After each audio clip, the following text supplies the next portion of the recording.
이 새벽을 주님과 3부 돌아왔습니다. 크리스천 헤럴드는 신문을 시작으로 라디오, 이제는 공중파 채널인 18.10을 통해 텔레비전으로도 함께 하실 수 있습니다. 이 시간에 방송되는 모든 목사님들의 설교를 인터넷 웹사이트 aktv1810.com을 통해 다시 들으실 수 있습니다. 하루를 귀한 말씀과 찬양으로 함께 하시는 시간 되시기 바랍니다.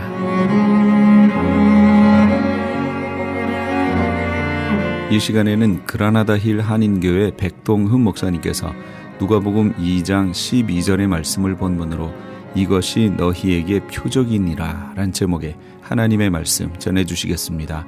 많은 은혜 받으시기 바랍니다. 예, 오늘 말씀 제목은 이것이 너에게 표적이니라 라고 하는 제목이 되겠습니다. 오늘 본문 1장 12절 보니까 너희가 가서 강보에 쌓여 고에 누인 아기를 보리니 이것이 너에게 표적이니라 하더니 라는 이 말씀이 있습니다.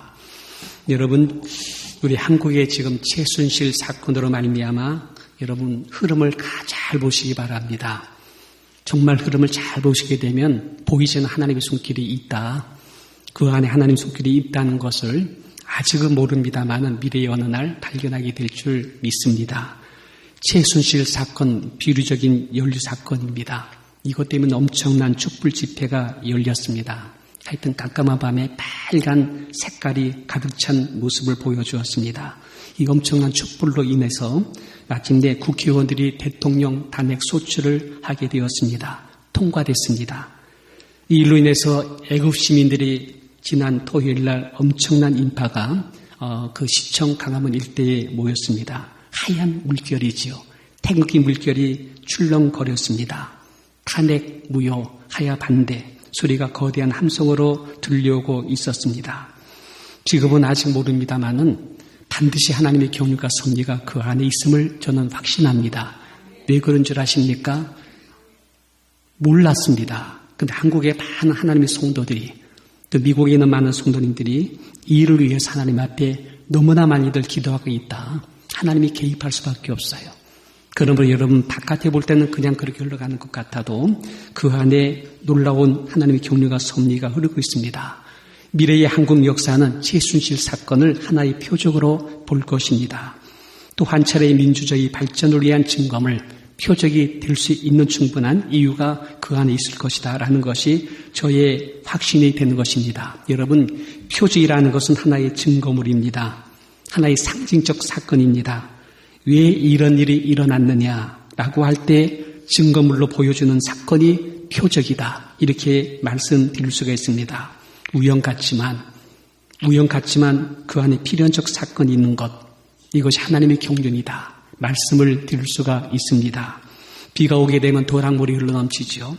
이게 다 바다로 가는 것 같지만 이런 와중에 숲과 들판에 잔디와 나무를 자라게 합니다. 물이 지하로 스며들면서 샘물이 되기도 합니다. 하나님의 섭리라는 것은 있어요. 그리고 역설적인 진리가 그 안에 있습니다. 죽었는데 이건 죽는 것인데 근데 더 많은 열매를 맺게 하는 현상이 나옵니다. 분명히 나는 졌다라고 생각하는데 놀랍도록 현상은 이기는 쪽으로 가고 있습니다. 지금 분명히 아픕니다. 많이 힘이 듭니다. 힘겨운 삶인데 이게 연단이 돼요. 단련이 돼. 점검이 되게 만들어. 이것 때문에 훗날에 위대한 사람으로 변하게 된다는 것을 알게 되시기를 바랍니다. 이런 모세가 40세에 도망병이 되고 살인범이 돼서 도망 나오지 않아요? 광야에서 40년 동안 숨어 살게 됩니다. 지독하게 위로웠어요. 너무나 고독했어. 그 숨못짝이 없는 목동지기로 40년간 인생을 소모했어. 나이 80이 될 때까지 이제는 다 늙어 죽어 말았어. 이게 내 팔자인가 보다. 난 이렇게 있다가 죽는 것이지 뭐 하면서 생각할 정도의 그런 모습이었어.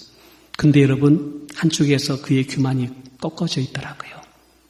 그의 잘난 척했던 거 다 무너져 있더라고요. 그의 고등목이 다 부셔졌더라고요. 다 깨졌어. 애굽의 명예도, 애굽의 부여도, 애굽의 출세도, 육체의 건전함도 이게 한쪽에서 다 무너지고 말았어. 그 영이 그렇게 맑을 줄 몰랐어요. 하나님의 영성이 그 속에서 살아나올 줄 몰랐어요. 아무도 보지 못했던 떨기나무 속에서 타오르는 불꽃을 보았어요. 아무리 듣지 못했던 하나님의 음성을 그가 듣게 돼요. 그의 평범한 지팡이인데 그가 들면 능력의 지팡이로 변합니다. 그의 인격 안에 하나님이 구합니다. 놀라운 지혜와 그의 능력을 그를 통해서 나타냅니다. 그리고 마침내 이스라엘 백성들을 애국으로부터 해방시킨 의대의 일을 하게 만듭니다. 그게 한 게 아니에요. 하나님께서 그를 통해서 하게 만들었던 이 과정 속에서 필연의 과정, 광야. 그 광야의 40년의 인생은 세상 사람 보고 인간적으로 볼 때는 헛된 삶 같았지만 하나님은 이 과정을 통해서 필연의 과정. 여러분 이것은 모세에게서의 광야는 하나의 표적이었다라고 말씀을 드릴 수가 있습니다. 여러분 요셉 보세요. 어린 시절 엄마가 죽게 됩니다. 아버지 야곱이 편부모 밑에 자라고 있는 맞습니까? 편부모입니까? 계모죠. 계모 밑에 자라고 있는 어린 요셉 볼 때 너무 안타까워서 그 아버지가 어린 야곱에게 요셉에게 색동저고를 입혀줍니다. 근데 이것이 배다른 큰 형님들이 시기하게 되고 미워하게 되고 이것이 원인데요. 어린 동생 이 꼬맹이를 애굽의 노예로 팔아버립니다. 엄청난 상처지요. 엄청난 변화지요. 괴로운 인생길이 되었습니다. 근데 여러분 이것이 나중에 알고 보니까는 요셉이 스스로 얘기하잖아요. 하나님께서 이런 고통의 과정을 통해서 나를 어디요? 앞서 보냈다. 앞서 보냈다. 당신네들 형님들과 내 민족과 이 땅을 위해서 하나님 나를 앞서 보냈다. 이런 말씀을 합니다. 하나님이 큰 그림틀 안에 그가 있었습니다. 요셉이 형에게 팔렸던 것은 하나의 표적에 불과했다라고 말씀을 드릴 수가 있습니다. 여러분 그렇지 않아요? 왜 지금 내가 이렇게 어려운지, 헤아리기 어려운지, 왜 내게 이런 일이 일어나야 됐는지, 내 상황이 너무 힘들다, 너무나 고통스럽다, 너무나 어렵다, 이런 분이 계십니까? 저는 이번에 박근혜 대통령이 탄핵 속출당한 다음에 대통령 직무가 적용되고 난 그 다음 날 신문에 그런 얘기가 있었습니다. 아마 개인의 프라이버시가 난도질지 않은 이 모습 보면서 객관적으로 타인도 볼 때 이건 너무하다 생각하는데 본인은 어떻겠습니까? 내가 보더라도 너무했습니다. 그때 대통령이 그 말 한마디 했대요. 피눈물 나는 것, 그것이 무엇인지 알겠다라는 이야기를 했다고 합니다. 이때 전후에서 최명희 목사님이 만났다고 하네요. 이제 하나님만 의지하지요. 하나님이 도우실 수 있습니다. 예수를 영접하고 저를 의지하지요. 권면했답니다. 지난날 회개하고 주님을 의지하기로 그렇게 답을 받았다는 얘기를 합니다. 아마 그럴 수밖에 없을 거예요. 알고 보니 헛되지 않아요. 그 영광도 헛되지 않아요. 대통령의 그 명예도 헛되지 않아요. 지금은 다 깨지고 보신 자리 아닙니까? 다 깨지니 거기에 있는 분이 누구예요? 오직 예수님, 우리 주밖에 없지 않습니까? 아직은 모르지만 우연 같지만 필연의 흐름이 있을 것입니다. 주님의 섭리와 주의 긍휼가 그 대통령 안에 우리나라 민족 안에 있다는 것이 저의 확신이 됩니다. 여러분도 확신하시면 아멘 하시기 바랍니다. 아멘입니다. 주의 뜻 헤아리기 어려울지라도 주 떠나 있음을 내가 안다. 그리고 오늘 묵묵하게 담담하게 오늘 내일 모레는 내가 내 길을 가야 하리니 선지자가 예루살렘 성문 밖에 죽는 법이 없다. 그냥 거기에서 여러분 담담하게 그 길 걸어가시면서 차라리 죽기까지 그 길을 걸어간 우리가 되시기를 주님 이름으로 축원드립니다. 하나님의 격려는 있습니다. 여러분 아기 예수의 아버지가 되고 어머니가 되는 사람들이 어디 살았습니까? 나사렛 동네에 살았습니다. 나사렛 천한 동네입니다. 천민들, 상민들, 배우지 못한 사람들, 무식한 사람들이 그저 빌어먹지 못해 하는 것이 어촌의 어부들의 모습이었습니다. 그런 곳에 살고 있는 것이 마리아라고 하는 천이었습니다. 그런데 마리아에게 천사가 나타났습니다. 그리고 말합니다. 너 임신한다. 그것이 네 힘으로 되는 것이 아니라 하나님의 성령께서 너를 덮을 것이다. 하면서 임신할 것을 알려줍니다. 그리고 그의 정원한 요셉에게도 천사 가브리엘이 나타나 알려줍니다. 너희 안에 데려오기를 무서워하지 마라. 두려워하지 마라.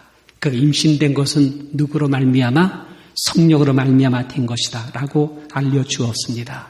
설마 했는데 진짜 처녀의 몸에서 배가 불러옵니다. 정말 임신한 것입니다. 배가 하루게 모르게 불러옵니다. 이제 만삭이 됩니다. 여러분 이때쯤 고을마다 동리마다 로마의 황제의 가이사의 칙령이 떨어집니다. 각자의 고향으로 돌아가라. 거기 가서 호적하라. 인구 조사의 칙령이 떨어진 것입니다. 여러분 역사가들은 식민지 백성에게 몇 년에 한 번씩 호적을 등록하라고 하는 두 가지 이유가 있대요. 하나는 효과적인 세금 거출입니다. 뭘 알아야지 세금을 거출하죠. 그 효과적인 세금 거출과 함께 두 번째는 효과적인 병력 착출입니다. 젊은이들을 끄집어내서 젊은 사람을 로마의 병사에서 전투지역에 내보낼 수 있는 병력 착출을 위해서 등록하게 되는 이 두 가지가 있답니다. 요셉과 마리아는 이 가이사의 황제의 칙령을 따라서 가야 됐습니다. 아마 충분한 시간을 주어졌을 것입니다. 근데 요셉이 시간 관리를 못한 건지 아니면은 늦장을 한 건지는 모릅니다. 어쩌면 바빠서 그럴런지 모르지요. 가야겠는데 하면서 늦춰졌는가 봐요. 이제 더 이상 연기할 수가 없었습니다. 그래서 이제 가야 되는데 이때쯤 뭐예요? 마리아가 만삭이 되어 있었던 것이었습니다. 그러니까 요셉이 이 마리아를 데리고 그리고 고향 베들레헴에 갔는데 굉장히 염려가 된 거야. 굉장히 걱정을 한 거야. 혹시 이렇게 내려가다 노중에 아기를 낳을까 봐 이런 마음을 갖게 된 것입니다. 그런데 여러분 두뇌가 가다가 깜짝 놀랍니다. 그게 뭡니까? 메시아가 장차 베들레헴 땅에서 나오게 된다는 것, 탄생한다는 것을 그들은 알고 있었습니다. 미가서 5장 2절에 보니까는 유대 땅 베들레헴아 너는 유대 고을 중에 가장 작지 아니하도다. 내게서 한 다스리는 자가 나와서 내 백성 이스라엘의 목자가 되리라. 예언의 말씀이 기억난 겁니다. 깜짝 놀랐어요. 설마 하나님께서 예언하신 말씀이 이렇게 맞춰질 줄 자기들도 깜짝 놀랐던 것이었습니다. 여러분 인간적 측면에서 보게 되면 단순히 로마 정부의 행정명령에 의해서 총 인구 조사를 응하기 위해서 자신들의 고향 베들레헴에 가는 것 같지만 사실은 그 속에 뭐가 있었어요? 하나님의 필연적인 사건, 하나님께서 예언한 말씀에 대한 성취의 방편이 그 속에 있다는 것을 알게 되었다는 것입니다. 우연같지요? 우연같지만 하나님의 경륜이 그 안에 있다는 것입니다. 어쩌다 생긴 것 같지요? 아니요. 필연적인 하나님의 뜻이 있다는 것입니다. 무의미하다고요? 천만에요. 그 안에 뜻이 있다는 것입니다. 더 깊은 하나님의 계획, 더 깊은 하나님의 섭리와 뜻이 그 안에 있어요. 그래서 여러분 주석가들이 이 부분을 해석했는데 하나님 메시아 탄생에 대해서 성취하기 위해서 하나님께서는 로마의 황제 가이사의 마음을 어떻게 했다고요? 움직였다라고 하는 말씀이 있습니다. 여러분 지금 노중입니다. 길거리입니다. 그 안에 마리아는 만삭입니다. 배가 남산만합니다. 터덜거리는 낙이 등에서 고통이 많이 되지요. 심한 통증이 옵니다. 그리고 굉장히 불편하고 힘이 들 것입니다. 무엇보다도 지금 산중이나 길 중에서 이 아이를 낳게 되면 어떡할까 하는 불안함이 더욱 마음을 힘들게 합니다. 근데 여러분 지금 이제 통증이 시작됩니다. 해산의 고통이 이제 된 것입니다. 마리아 얼굴에 피지땀이 나지요. 요셉은 어떻게 할 줄 난감할 수입니다. 다급해가지고 아무 집에 들어가서 호소합니다. 근데 여러분 냉정히 기어절합니다. 요한 집마다 사람들이 꽉 차 있대요. 왜요? 인구조사의 마감일이 다가왔기 때문에 많은 사람들이 몰려온 것입니다. 고향에 찾아왔는데 방마다 사람들이 꽉 차인 것입니다. 그리고 그때의 여인숙은 여러분 1인 1씨가 아니에요. 1인 가족이 아닙니다.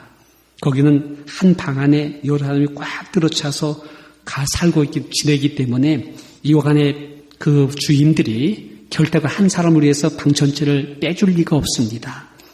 그렇기 때문에 여러분 요셉은 방을 얻지를 못했어요. 너무나 다급하니까는 뒷뜰에 가보니까 뭐가 있었어요? 마구간이 있었습니다. 그곳에 집으로다가 자리를 만들고 자기의 두루마기를 벗겨서 마리를 그곳에 눕히고 그리고 거기서 아기를 받게 된 것입니다. 이것이 마구간이에요. 마구간이 그렇게 해서 거기서 탄생하게 된 겁니다. 기재지합니다. 정말 더럽고 불결합니다. 그리고 많이 춥습니다. 이제 아기를 낳았는데 정신이 없습니다. 이 아기를 갖다가 강보에다가 이렇게 쌌다고 그랬는데 강보가 뭔지 아십니까? 우리 한국말로다가 포대기예요. 포대기. 포대기에 둘둘둘 말았습니다. 이 아기를 갖다가 구유에 눕혔다고 하는데 구유가 어디입니까? 구유가 우리 한국말로 뭐예요? 예, 우리 유식한 분들은 그렇게 해요. 근데 저같이 무식한 사람은 뭐라고 하는 줄 아십니까? 여물통. 여물통이에요. 여물통. 마구간, 짐승의 우리. 구유, 여물통, 짐승의 밥그릇. 이때쯤에 거기 가까운 지역에서 주의 천사가 또 나타나요. 누구한테? 목자들한테. 그리고 하는 말은 이제 너희를 위한 구주가 나왔는데 가보라는 거예요. 빨리 가보라는 거예요. 너희가 가게 되면 마구간 여물통에 포대기에 쌓여 누인 아기를 볼 터인데 이것이 너에게 표적이다. 이것이 너에게 표적이다. 라고 말씀을 했던 것이었습니다. 너희가 가서 강보에 쌓여 구유에 누인 아기를 보리니 이것이 너희에게 표적이다. 여러분 우연 같으십니까? 근데 지나가다가 방이 없어서 그저 들어가서 아기 낳을 수 있는 방이 없어서 거기 가서 아기를 낳게 된 것입니까? 가이사 인구조사 마감 시간이 밀려 자신이 고향 베들레헴으로 내려가다가 노중에 낳게 된 것 참 재수없다. 참 기분 안 좋다. 이렇게 아기를 낳게 되다니 이런 정도입니까? 마리아 전혀 생각하지 못하고 요셉 상상하지 못했던 사건이었습니다. 이런 짐승의 우리 속에 먹이통에 아기를 받을 줄 누가 알았을까요? 근데 여러분 성경은 이걸 갖다가 하나의 표적이다 라고 말씀을 하고 있는 것입니다. 여러분 왜 짐승의 우리가 표적이 되고 왜 짐승의 여물통이 표적이 됐을까? 저는 이 두 가지를 여러분에게 말씀드리고자 합니다. 첫째는 왜 짐승이 우리 마구간이어야 됐을까? 여러분 하나님께서 이 땅에 오실 때에 세상 사람 보고 온 것 아니에요. 하나님이 이 땅에 오실 때에 우리 인간들은 어땠어요? 짐승 같은 존재였습니다. 인간 되기를 포기한 것이 우리들 모습이었습니다. 아니 어쩌면 짐승보다 못한 것이 인간일런지 몰라요. 여러분 짐승마다 못한다고 하지요? 소가 웃고 개가 울어요. 웃어요. 이사 1장 3절을 보니까 소는 그 임재를 안다고 말했습니다. 나귀는 그 주인의 구유를 안다고 그랬습니다. 그런데 이스라엘은 알지 못하고 나의 백성은 깨닫지 못한다고 했습니다. 예레미야 8장 7절에는 학은 정한 길을 안다. 학은 정한 길을 안다. 별기와 제비와 두루미는 재에 돌아올 때를 안다고 말했습니다. 그런데 내 백성은 모른다고 말합니다. 어쩌면 여러분 인간은 폐륜화돼가지고 오히려 짐승마다 못한 부분을 우리 가운데 보여주고 있습니다. 그런데 여러분 오늘 오후에 할 성경 공부 속에 요한계시록 19장에 보니까는 이런 말씀이 나옵니다. 19장 8절을 보니까는 왕들의 고기와 장군들의 고기와 장사들의 고기와 말들과 그 탄 자들의 고기와 자유한 자들의 종이나 물은 대수하고 모든 자의 고기를 먹으라 라고 하는 말씀이 나옵니다. 여러분 이 말이 뭔지 아십니까? 고깃덩어리라고 말한 거예요. 왕도 귀족도 장군도 자유한 자도 그리고 또한 종들이나 물은 대수하고 고깃덩어리가 되었다. 왜 그런지 아십니까? 짐승의 피요 666을 받게 될 때에 인간성이 말살되는 흐름으로 가는 것이다. 그리고 짐승 적군이라고 그랬습니다. 적그리스도의 세력을 얘기합니다. 저는 여러분 666이 저것이다 딱 얘기하기까지는 시간이 있을런지 몰라요. 근데 666이 저것이다라고 하는 데까지 가는 과정이요. 여러분 크레딧 카드가 되고 그리고 여러분 이것이 나중에 뭐가 됩니까? 이것이 하나의 메모리칩 생체 카드가 되고 이런 과정을 통하면서 그렇게 가는데 이런 과정을 통하면서 그렇게 가는 과정 속에서 인간성이 자꾸 마모되는 걸 얘기해요. 작년보다 올해가 인간성이 더 마모됐어요. 우리가 어린 시절보다 요즘에 아이들에게 인간성이 더 마모되어지고 있어요. 그런데 여러분 이것이 어디까지 간다고요? 계시록서에 보니까는 인류의 마지막 지말에 가서 보니까는 고기 덩어리가 됐다는 거예요. 고기 덩어리가 됐다는 거예요. 노아 시대에 하나님께서 땅을 쓸어버리게 할 때에는 그게 무슨 단어인지 아십니까? 쓰레기를 쓸어버린다는 거예요. 땅이 강부해졌다. 폐역해졌다. 하나의 짐승 덩어리 더했다. 내가 이걸 쓸어버리겠다. 라는 데까지 미래의 그날 인간성이 마모되어지는데 이런 가정에 대해서 노아의 홍수 심판이 뭐예요? 하나의 표적이 됐다. 이 말씀을 들을 수가 있습니다. 여러분 인간이 지금 어디까지 나락에 떨어지는지 몰라요. 지금 이 세상은 짐승 같은 세상이 되어지고 있습니다. 이 말씀을 여러분 자꾸 부정적으로 염세적으로 자꾸 우리가 미래에 대해서 전망적으로 얘기하자는 것이 아니에요. 지금 이 세대의 흐름이 엄청나게 빨리 그쪽으로 가고 있는데 어두운데 많이 흑암의 세로 가득 채워졌는데 너희들 빛탑에서 살아라. 희망을 선포하라. 저에게 하나님 나라의 복음의 구원을 선포하라. 이걸 강조하고자 하는 것입니다. 거듭나지 아니한 자들, 하나님의 영이 없는 자들, 짐승화되고 있습니다. 고깃덩어리에 불과한 모습으로 전락하고 있습니다. 이런 흐름을 가는 이 세대 속에서 누가요? 짐승 같은 이 세상 속에 밝은 빛으로 오신 그 주님을 찬송하게 되시기를 주님 이름으로 축원합니다. 예수님만이 희망이 되세요. 여러분도 마찬가지입니다. 주님 없으면요 짐승 덩어리예요. 아무런 의미가 없어. 우리는 그렇게 될 수밖에 없습니다. 그런데 누구 때문에? 예수님 때문에. 그님으로 말미암아 그분으로 말미암아 오늘 우리가 그런 은혜 속에 지금 이만큼 산 줄 믿게 되시기를 바랍니다. 두 번째 여러분 왜 여물통인가입니다. 왜 여물통인가? 여러분 여물통은 짐승의 밥그릇입니다. 예수님께서 짐승이 먹잇감으로 오신 것을 보여주긴 표적이 그 모습이었습니다. 여물통에 누워있는 예수님의 모습. 여러분 짐승 같은 우리 향해서 나를 받아먹어라. 이 짐승 같은 놈들아. 이 말을 하고 있는 거예요. 거기에 누우신 아기 예수님께서 말하기를 나를 먹어라. 나를 마시고 나를 씹어 먹어라. 이 짐승 같은 이놈아. 좀 나 먹고 사람답게 좀 변하라. 이 말씀을 주고 있는 것입니다. 제가 짐승 같은 놈들 하니까는 시험 돌립니까? 제가 그런 놈이에요. 제가 바로 그런 놈이었습니다. 근데 여러분 예수님께서 누가 요한복음 6장 55절에 말씀하니까 내 살은 참된 음료다. 참된 양식이다. 네 피는 참된 음료다. 내 살을 먹고 내 피를 마시는 자는 영생을 얻는다. 여러분 영생을 얻는다는 게 뭡니까? 인간다움을 갖는 거예요. 사람다워하신다는 거예요. 마구간 누우신 예수님, 여물통에 누우신 예수님, 우리에게 오신 예수님의 메시지가 뭡니까? 나를 먹으라는 것입니다. 그건 내 생명 안에 있으라는 거예요. 그래서 여러분 예수님을 드셨습니까? 먹었습니까? 아멘 하시기 바랍니다. 예수를 영접한 자는 그분을 먹고 마신 줄 믿게 되시기를 바랍니다. 예수를 영접했습니다. 그분을 먹었어요. 그분 안에 있는 생명이 내 속에 들어왔어. 이게 거듭난 생명. 이 생명이 내 속에 자랍니다. 이 생명이 내 속에 자라는 것만큼 나의 성깔이 변해요. 짐승 같은 못된 성깔이 변해요. 그분의 형상으로 날마다 변화되어 옵니다. 그 생명이 내 안에서 짐승 같은 나의 모습을 그분의 인품으로 변형되게 만듭니다. 땅에만 살았던 우리들 모습이 하늘을 바라보게 만들어줍니다.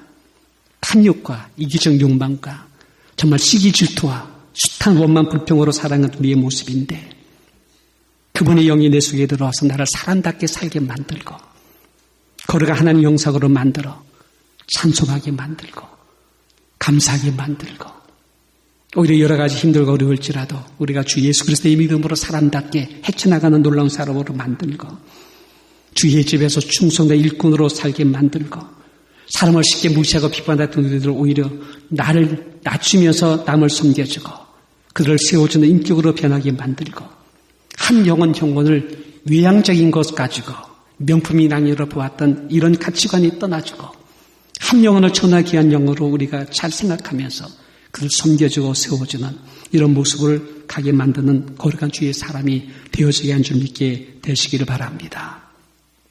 이것이 여러분 그 당시 그때 거기에 누워 가신 예수님이 하나의 표적이 되었던 것이었습니다. 오늘 귀한 말씀에 한 가지만 우리 기억하시기 바랍니다. 이 성탄의 날, 짐승 같은 나를 위해서 나를 먹잇감으로 주께서 오셨구나. 짐승 같은 세상 속에 짐승 같은 나를 위해서 우리 주께서 친히 나를 사랑하신 놀라운 표적으로 거기에 누우셨구나. 누우신 그것이 하나의 증거구나. 이렇게 주님께서 우리 가운데 오셔서 구원받게 하시고 주의 자녀 거듭나게 하시고 이 땅에 하늘을 살게 하시며 이제 그 땅 주의 나라 이 땅이 말 때에 땅에 있는 동안에 칭찬과 존귀와 상급받을 수 있는 아름다운 가치 있는 일을 주께서 하게 만들어셔서 미래의 희망이 되게 하신 것, 이것이 여러분 얼마나 귀한 것입니까? 이제 이 육체의 남은 때에 여러분 땅이 아니라 하늘을 사시면서 이 복음 전폐해 주시고 성도로서 섬겨주면서 어두운 세상의 밝은 빛으로 승리하는 우리의 모습 되시기를 주님 이름으로 축원드립니다. 기도하겠습니다. 지금까지 그라나다 힐 한인교회 백동흠 목사님께서 귀한 하나님의 말씀 전해주셨습니다. 그라나다 힐 한인교회는 만 341 우들리 애비뉴 그라나다 힐에 위치하고 있습니다. 이 시간 방송 들으시고 신앙상담을 원하시는 분은 전화 818-360-1339 818지역 360-1339번으로 문의하시기 바랍니다. 시민권 신청, 부모님, 배우자, 자녀 영주권 신청, 취업이민, 종교이민, 학생비자, 신분 변경, 추방유예, 결혼, 공증. 인생이 달린 이 모든 일 어디에 맡겨야 할까요? 한인타운 연장자 센터의 모츠기관인 주눈사랑채 이민법률센터에 맡기세요. 21년 이민법 경력의 박창영 이민국 공인변호인이 성심을 다해 도와드립니다. 올림픽과 윌튼 323-735-7888 323-735-7888. 유태인이 만든 특수영양제 M3 들어보셨어요? 곡식의 눈, 과일씨, 껍질, 약초의 뿌리로 만든 특수 영양제 M3. 혈압, 당뇨, 아토피, 천식, 비만 등 무슨 병이든 큰 효과를 주는 신비의 영양제 M3. 서울대학병원 7곳, 고려대학병원 2곳에 입점되어 더욱 믿을 수 있는 M3의 효능. 213-435-9600, 213-435-9600 M3 정직한 마음으로 권해드립니다.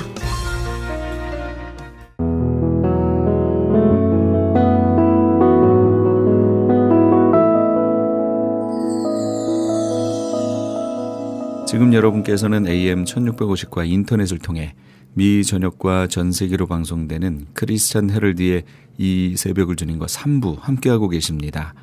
계속해서 이 시간에는 세계 선교교회 최운형 목사님께서 요한복음 13장 34절에서 35절까지의 말씀을 본문으로 무엇보다 사랑입니다 란 제목의 하나님의 말씀 전해주시겠습니다. 많은 은혜 받으시기 바랍니다. 하나님의 말씀 오늘 사랑에 관해서 우리가 함께 생각해 보겠습니다. 우리가 그리스도인이 되었다 하는 것은 사랑하며 살아가기로 결단하는 자들이 되었다는 것입니다.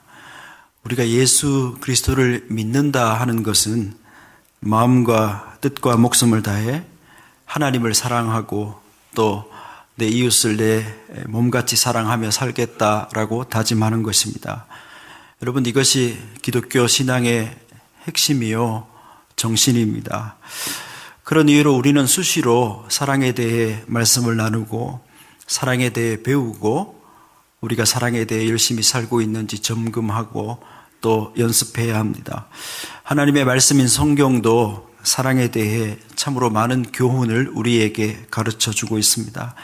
성경 공부하는 것처럼 성경 구절을 같이 읽어가며 성경이 증거하는 사랑에 대한 것들을 우리가 몇 가지 점검해 보려고 합니다.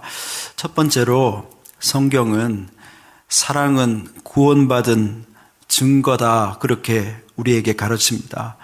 여러분, 수요일 날 우리가 구원론에 대해 공부하고 있는데 우리는 하나님의 은혜와 자비하심으로 구원을 받고 또 은혜와 자비하심의 상징인 예수 그리스도를 믿음으로 구원을 받는다, 그렇게 배웁니다.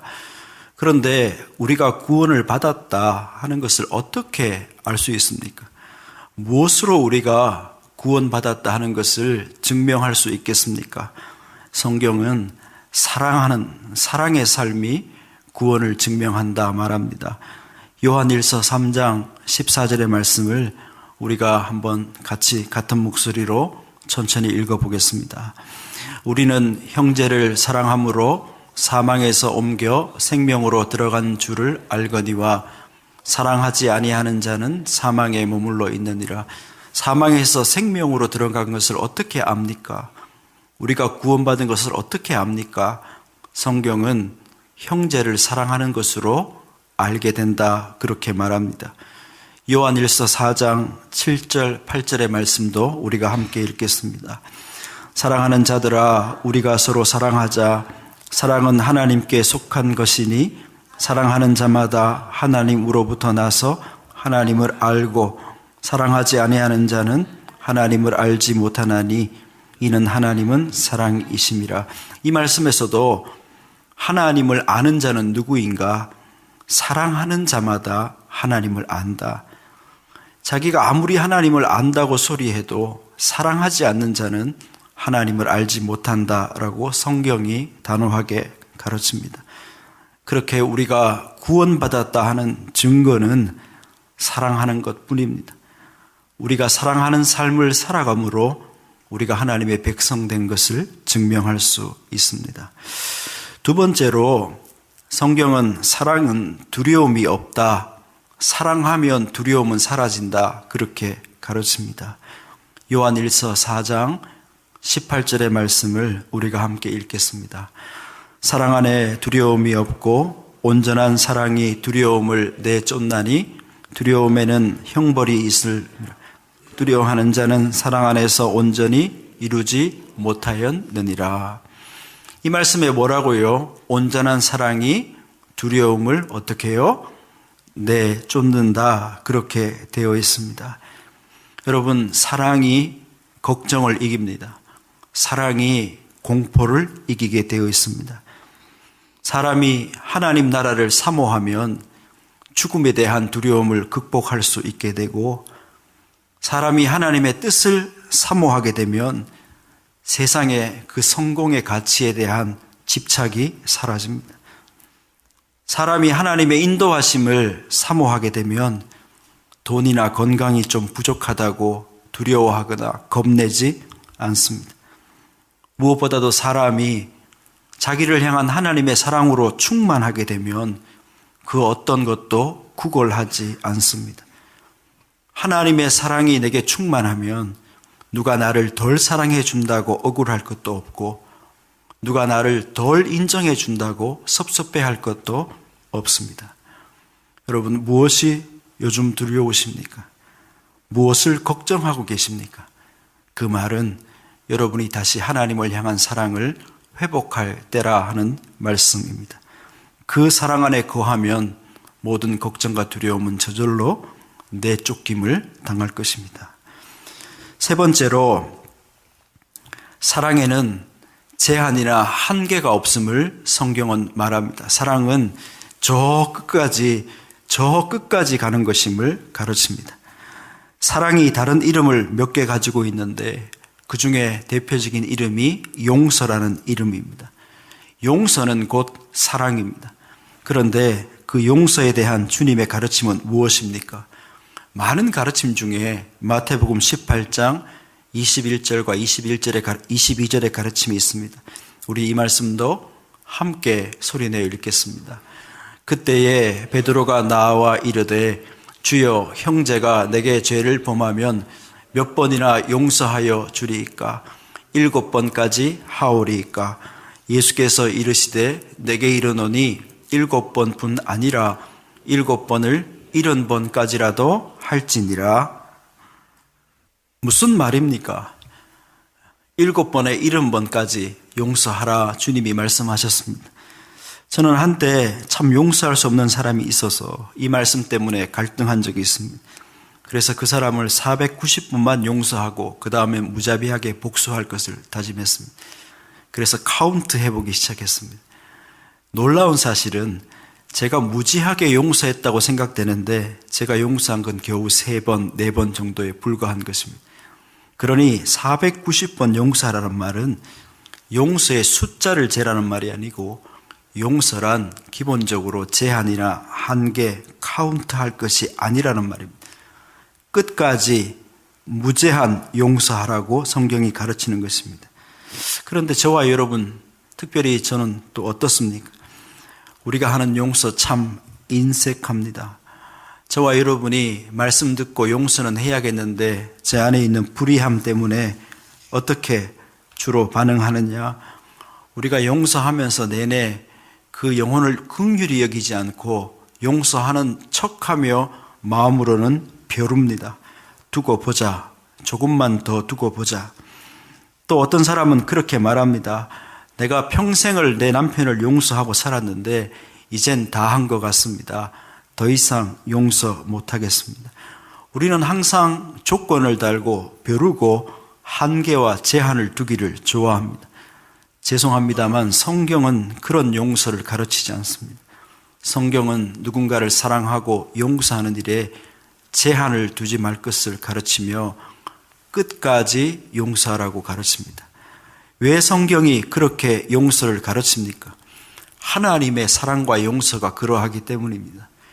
여러분, 하나님께서 우리를 사랑하시고 우리를 용서하는 일에 어떤 조건이나 한계, 제한을 한 가지라도 두셨다면 여러분, 우리가 어떻게 되었겠습니까?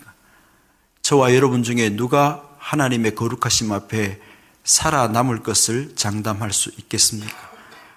그래서 성경은 그 하나님의 사랑과 용서를 배워 우리도 한계를 두지 말고 끝까지 사랑하라고 가르칩니다. 4번째로 성경이 가르치는 사랑은 근본 상대가 약할 때, 실수할 때, 어려울 때 더욱 베푸는 것이라 그렇게 가르칩니다. 제가 언젠가 한번 소개한 내용 같기도 한데 이런 따뜻한 이야기가 있습니다.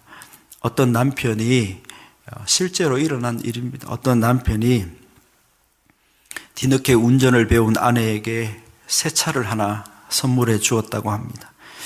아내는 아직 운전이 익숙하지 않지만 그래도 그 새 차를 타는 기쁨에 아주 행복하게 운전하며 다녔다고 합니다. 그런데 미숙한 터라 얼마 되지 못해 앞에 가던 차를 뒤에서 들이받는 사고를 내고 말았습니다. 여러분, 얼마나 놀랐겠습니까? 초보 운전인데다가 사고를 처음 내는 거니 이 부인이 너무 당황하여 어쩔 줄을 모르고 있었습니다. 게다가 앞차 운전자가 내리더니 다가와서는 정신을 어디다 두고 운전하느냐며 윽박을 지르기 시작합니다. 부인은 너무너무 당황해서 어떻게 해야 되나 놀란 가슴만 품고 있을 뿐입니다. 남편이 사준 지 며칠 되지 않은 차를 그렇게 사고 낸 것도 너무너무 미안한 마음이 일어났습니다. 그런데 그 경황이 없는 와중에 언젠가 남편이 혹시 사고가 나면 보험증 같은 거를 보여줘야 하니까 여기 요 서랍을 그 사물함을 열면 된다라고 했던 말이 기억이 났습니다. 그래서 조수석에 있는 그 조그만 사물함을 열었습니다. 열었더니 놀랍게 여는 순간에 메모지 한 장이 거기에 스티커로 붙어 있는 것이 아닙니까? 부인은 그 메모지를 꺼내어서 읽었습니다. 남편의 메모였고 이렇게 적혀 있었습니다. 여보, 이곳을 연 것을 보니 어쩌면 당신이 사고를 낸 것 같네. 많이 놀랐지. 하지만 걱정 마라. 내가 사랑하는 것은 이 차가 아니고 당신이기 때문이야. 당신만 무사하면 나는 그저 기뻐. 자, 상대 운전자에게 보험증 보여주며 보험 처리하라고 당당하게 말해. 그렇게 적어 놓았다고 합니다. 저는 이 이야기를 듣고 그런 생각을 했습니다. 나를 비롯한 세계 선교교회 남자들 같으면 어떻게 했을까? 아내가 새 차를 사고 냈다고 전화 온 순간 우리가 어떻게 반응했을까? 여러분, 사랑은 마땅히 사랑을 받을 만한 사람에게 하는 것이 아닙니다. 연약한 자, 실수하는 자, 허물이 있는 자에게 사랑하는 것입니다. 여러분 앞에 지금 가장 연약한 자가 누구입니까? 여러분 앞에서 가장 허물이 많고 실수가 잦은 사람이 누구입니까? 그 사람의 허물을 들추고 실수를 탓하는 것은 누구나 할 수 있는 일입니다. 하지만 그 허물을 덮어주고 오히려 그에게 사랑을 베푸는 것은 아무나 할 수 없습니다. 여러분, 누구나 할 수 있는 흔한 일을 하시겠습니까? 아무나 할 수 없는 특별한 일을 하시겠습니까? 무엇보다 여러분 앞에 연약한 어떤 사람이 있다는 말은, 실수가 많고 어렵게 살아가는 누군가가 있다는 말은 그 사람이야말로 세상에 누구보다 사랑이 필요한 사람이고, 그 사람을 하나님께서 여러분 앞에 보내신 것은 여러분의 사랑을 하나님이 기대하시기 때문임을 아셔야 합니다. 로마서 5장 8절의 말씀 우리가 한번 읽어보겠습니다. 우리가 아직 죄인 되었을 때에 그리스도께서 우리를 위하여 죽으심으로 하나님께서 우리에 대한 자기의 사랑을 확증하셨느니라. 하나님의 사랑에 대한 가장 아름다운 성경 구절 중에 하나입니다. 하나님이 우리를 사랑하사 우리를 위해 죽으셨다. 그런데 하나님은 어떤 우리가 어떠할 때 사랑하셨느냐? 성경은 정확하게 우리가 아직 죄인 되었을 때에, 그러니까 우리가 사랑할 만한 가치가 있고 하나님 보시기에 거룩한 행동에 빛이 날 때가 아니라 허물과 죄로 죽을 수밖에 없는 우리를 하나님은 사랑하셨다. 성경이 그렇게 이야기합니다. 여러분 앞에 연약한 자, 실수하는 자, 도무지 사랑할 수 없을 것 같은 자, 그런 사람을 사랑할 때 여러분의 사랑은 하나님의 사랑이 될 수 있고, 그 사랑은 생명을 솟게 하는 능력의 사랑이 될 수 있음을 기억하십시오. 다섯 번째, 성경이 가르치는 사랑이 무엇입니까?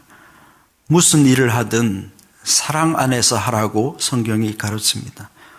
제가 참으로 사랑하는 말씀입니다. 에베소서 4장 15절의 말씀 우리가 함께 읽겠습니다. 시작. 오직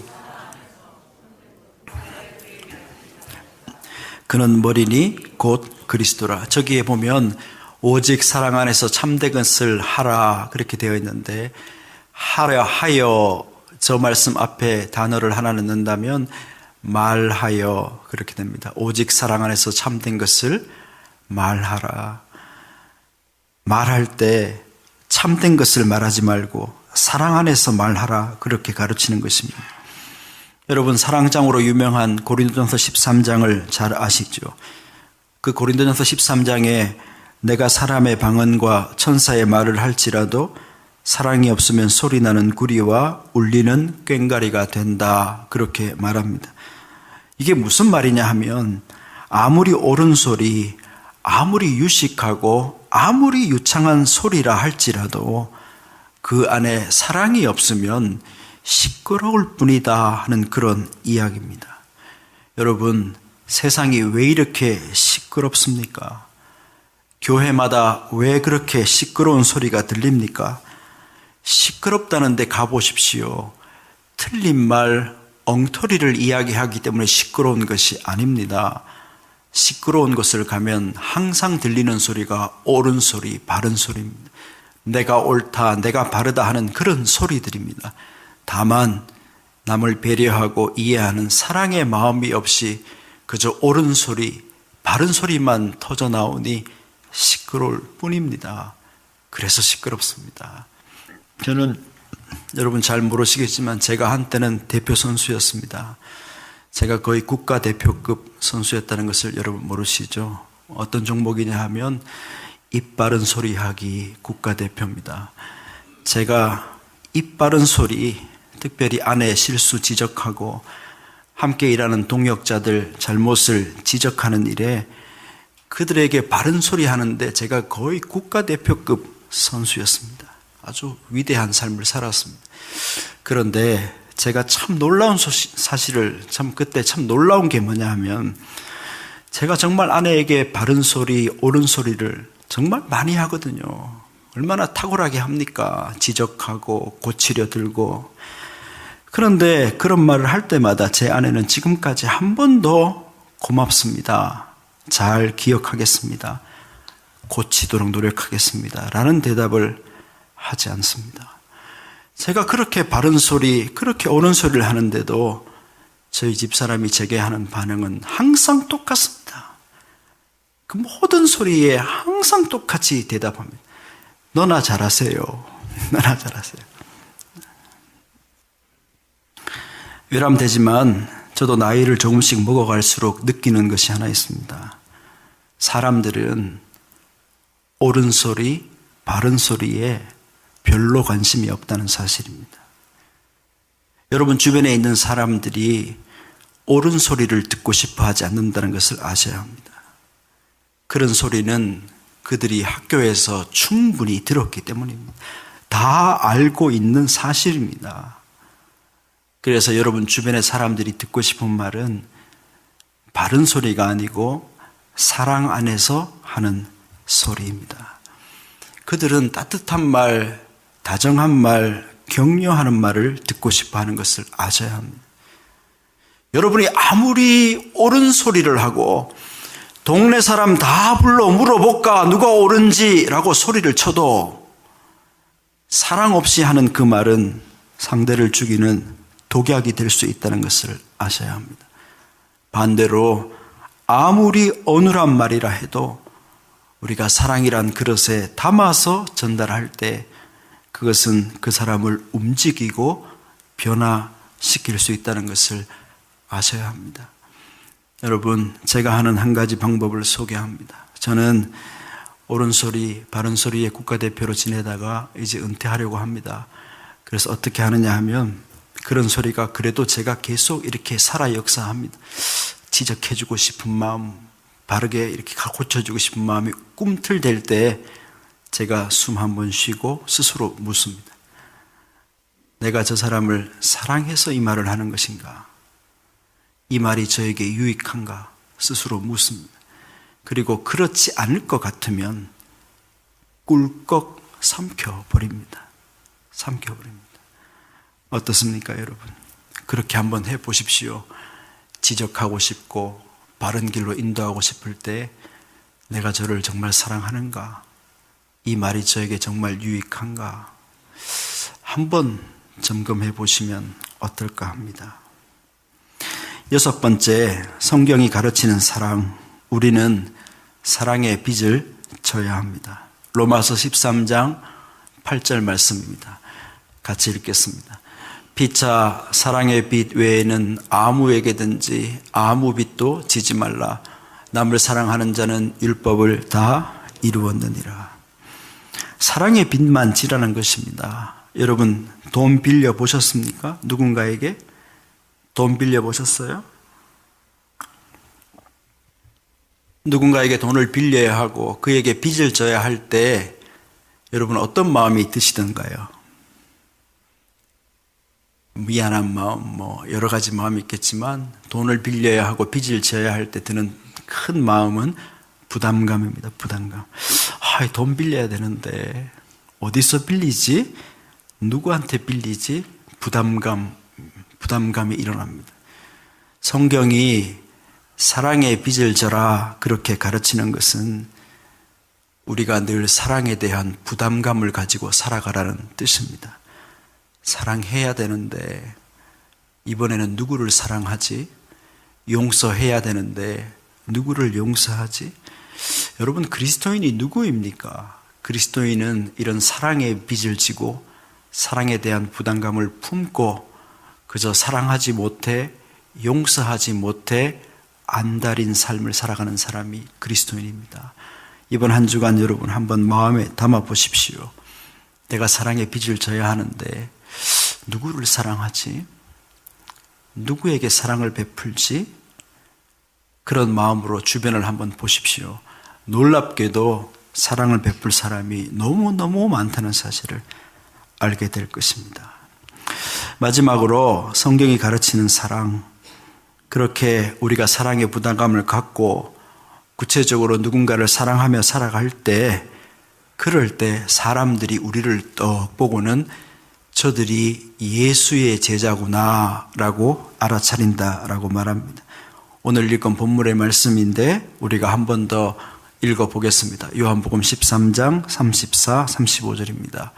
새 계명을 너희에게 주노니 서로 사랑하라.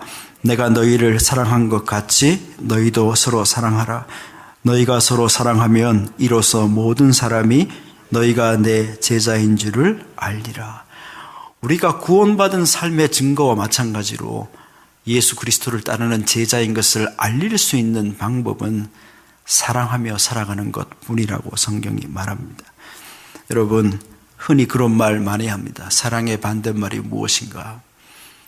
여러분, 사랑의 반대말이 무엇입니까? 뭐가 사랑의 반대말입니까? 미움이라고 대답하는 사람은 요즘 많지 않습니다. 사랑의 반대말 그러면 약간 고급적인 대답이 무관심, 그렇게 대답합니다. 무관심이 사랑의 반대말이다. 성경이 말하는 사랑의 반대말은 죄입니다. 죄. 왜 사랑의 반대말이 죄가 되느냐? 예수 믿는 사람들에게 사랑하지 않는 것은 죄이기 때문입니다. 우리가 예수 믿는다는 것은 누군가를 미워하지 않고 살아간다는 것을 의미하는 것이 아닙니다. 다른 사람을 사랑해내지 못하는 나를 애통하게 여기고 성령 하나님의 도우심으로 더욱 그를 사랑하며 살아갈 수 있게 되는 것, 이것이 예수 믿는 삶이요 가장 영적인 삶입니다. 그렇게 살아갈 때 세상이 우리가 굳이 복음을 전도하고 자랑하지 않아도 저들이 예수의 제자구나 라고 알아차린다, 성경이 말합니다. 2016년 여러분 정말 얼마 남지 않았습니다. 얼마 남지 않은 시간 동안 무엇을 계획하며 어떻게 살기로 약속하십니까? 무엇보다도 사랑입니다. 우리가 하나님을 믿는다는 것은 사랑하며 살아가는 것임을 다시 확인해야 합니다. 우리가 사랑할 때 우리가 구원받은 것을 증명할 수 있고, 여러분이 무언가를 두려워할 때 더욱 하나님을 사랑해야 될 때인 것을 깨달으시고, 사랑과 용서하는 일에 치사하게 한계와 조건을 달지 말아야 하며, 아무리 옳은 소리, 아무리 바른 소리도 사랑이란 그릇에 담지 않으면 시끄러울 뿐임을 깨달아 알고, 사랑에 대한 부담감, 사랑해야 되는데 누굴 사랑하지 하는 그런 마음으로 살아가며, 또 그렇게 사랑을 풍성히 행하며 살아가는 것이 가장 영적인 삶을 살아가는 것입니다. 얼마 남지 않은 시간, 여러분 이 사랑의 여러 가지 작은 생각들 중에 어느 것이 여러분에게 가장 필요하고 또 연습해 봐야 될 사랑의 모습입니까? 이 사랑 잘 간직해서 2016년 얼마 남지 않았는데 사랑 많이 하시고 사랑이 풍성한 그런 삶을 저도 살아가고 여러분들도 살아가실 수 있게 될 수 있기를 주님의 이름으로 축원합니다. 기도하겠습니다. 지금까지 세계 선교교회 최운형 목사님께서 하나님의 말씀 전해주셨습니다. 세계 선교교회는 하나님의 교회, 사람들의 교회, 세상 속의 교회를 추구하고 있습니다. 이 시간 방송 들으시고 신앙에 도움받기를 원하시는 분은 전화 213-388-1927 213지역 388-1927번으로 문의하시거나 927 사우스 맨로 애버뉴 LA에 위치한 세계 선교교회로 오시기 바랍니다. 아니 당신 미장원 다녀왔어? 헤어스타일이 확 바뀌었네. 홈쇼핑월드 차홍 고데기로 마술을 부렸지. 홈쇼핑월드 차홍 고데기. 차홍 허니앤비 샴푸로 머리 감으면서 차홍 헤어두피 마사지를 쓰면 머릿결이 너무너무 부드러워지고 한 움큼씩 빠지던 머리카락도 눈에 띄게 덜 빠져. 차홍 고데기 너무 좋아. 그럼 그 웨이브 머리도 당연하죠. 3, 4분이면 이렇게 풍성한 웨이브 머리를 만들 수 있다고요. 너무 이쁘다. 어디서 샀어? 홈쇼핑월드. 가격 만족, 품질 만족, 행복한 쇼핑. 팔가와 웨스턴 홈쇼핑 월드. 자연이 좋다, 생약이 좋다. 자연한방 생약연구소. 웃고 왔던 공진단이 울고 간다는 자연한방 생약연구소의 황제보양단 런칭 대잔치. 퀴즈 나갑니다. 다음 중 황제 보양단에 들어가지 않는 것은 1번 산삼 홍삼청, 2번 녹용, 3번 발효 사향, 4번 배추. 정답을 아시는 분은 지금 전화하세요. 12월 한 달 내내 매일 선착순 5분께 황제보양단 1환을 선물로 드립니다. 지금 전화하세요. 올림픽과 놀턴 자연한방 생약연구소 323-931-8949. 안녕하세요. 폴선입니다. 건강보험 회사들의 플랜이 해마다 바뀌는 것 아시죠? 10월 15일부터 12월 7일까지 새로운 보험에 가입하거나 변경하여 본인에게 적합한 플랜을 찾아야 합니다. 메디케어만 갖고 계신 분, 어드밴테이지 플랜을 갖고 계신 분은 무료 상담 받으세요. 수호천사보험 시니어 전문 보험 라이센스 에이전트 폴선 213-503-6897 213-503-6897. 상담은 주 7일 오전 8시부터 오후 8시까지. TTY 1800-735-2929.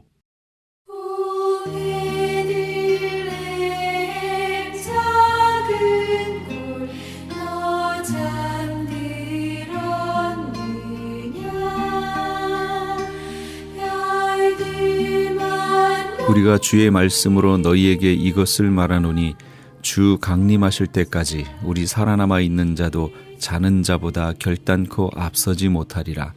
주께서 호령과 천사장의 소리와 하나님의 나팔로 친히 하늘로 쫓아 강림하시리니 그리스도 안에서 죽은 자들이 먼저 일어나고 그 후에 우리 살아남은 자도 저희와 함께 구름 속으로 끌어올려 공중에서 주를 영접하게 하시리니 그리하여 우리가 항상 주와 함께 있으리라. 데살로니가전서 4장 15절에서 17절까지의 말씀입니다.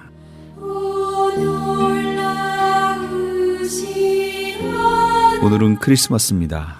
설마 이미 오셨던 초림의 예수님을 기다리셨던 것은 아니겠지요? 우리는 다시 오실 재림의 예수님을 기다리고 있습니다. 그때는 예수님께서 어떤 이들에게는 신랑으로 또 어떤 이들에게는 심판의 주로 오실 겁니다. 지금부터 잘 깨어서 옷을 어린 양의 피에 깨끗하게 빨고 그 옷을 지키셔서 신랑으로 오시는 예수님을 맞이하시는 우리 애청자 여러분 다 되시기 바랍니다. 지금까지 크리스천 헤럴드 방송에서 보내드린 이 새벽을 주님과의 정령철이었습니다. 메리 크리스마스.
저